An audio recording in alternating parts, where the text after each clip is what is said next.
Hi, everyone. I'm going to talk about the movies I watched last week.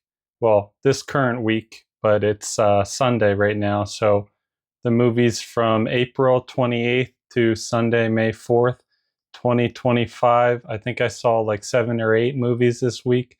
So let's get into it. On Monday, April 28th, I started with A Nightmare on Elm Street 4, The Dream Master. This was okay. I think I gave it 3 stars or 2.5 or something like that. It is a little bit, the plot is kind of weak, but the horror effects are really good. I don't like it as much as the third movie, but I like it definitely more than the second one. And then on Tuesday, I watched Doctor Strangelove as part of my 1960s movies that I'm watching. And this was very tense and very funny. Really good. 4.5 stars, I think. And then I'm also doing a Ghibli marathon. So this is a Studio Ghibli one from the early 90s. It was a TV movie. And this is one of Studio Ghibli's not so good movies.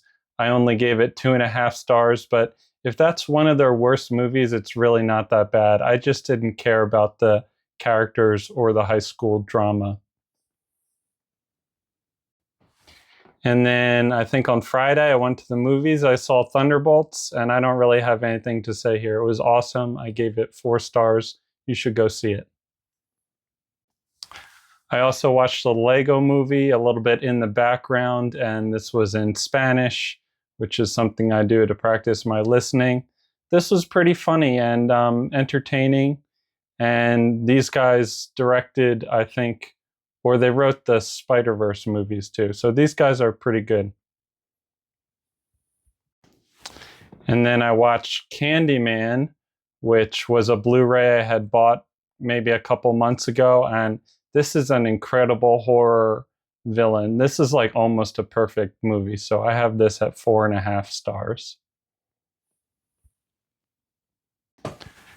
And then after Candyman, I went straight into The Meg, which was incredibly dumb. The dialogue in this movie is really bad, but it was entertaining. So that's 2.5 stars for that one.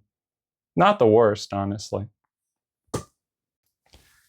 And lastly, I didn't really finish this one. I have like 30 minutes left to go, but another one I was watching in Spanish, Avengers Endgame. I'm always surprised by how emotionally invested I am in this movie. This is very good. So this is another 4.5 stars.